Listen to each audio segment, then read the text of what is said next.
Verilmiş tənliyin həqiqi kökləri cəmini tapın. Əvvəlcə sağ tərəfdəki kök altda 8x ifadəsinə diqqət göstərək. Burada cüt dərəcədən qüvvət olduğu üçün kök altı ifadə, yəni 8x mütləq böyük bərabər 0 şərtini ödəməlidir. Buradan alırıq ki, x böyük bərabərdir 0. Demək, x mənfi olmayan ədəddir. Əgər x mənfi olmayan ədəddirsə, onda x plus 3 ifadəsi müsbətdir. Eləcə də x-in qiymətindən asılı olmayaraq x kvadrat üstəgəl 3 ifadəsi də müsbətdir.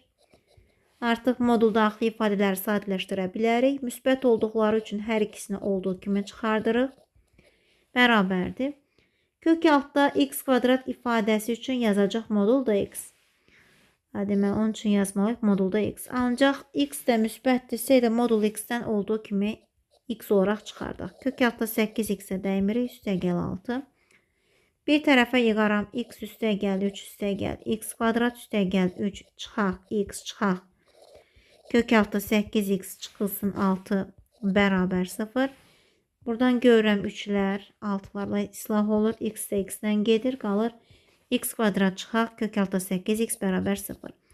X kvadrat qalsın, kök altda 8x-i sağ tərəfə keçirdi və hər tərəfi kvadrata yüksəldək. X üstü 4 bərabər 8x-ə bir tərəfə yığıb ortaq vuruq çıxartmaq lazımdır. X-i çıxardırıq, qalır orada x kubu çıxılsın 8 bərabər 0.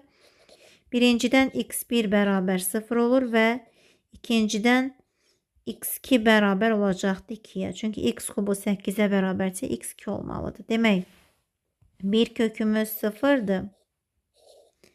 Digər kökümüz də müsbət 2-dir. Həmin tənliyin köklərinin cəmi lazımdır. 2 üstəgəl 0 cavabımız olur 2.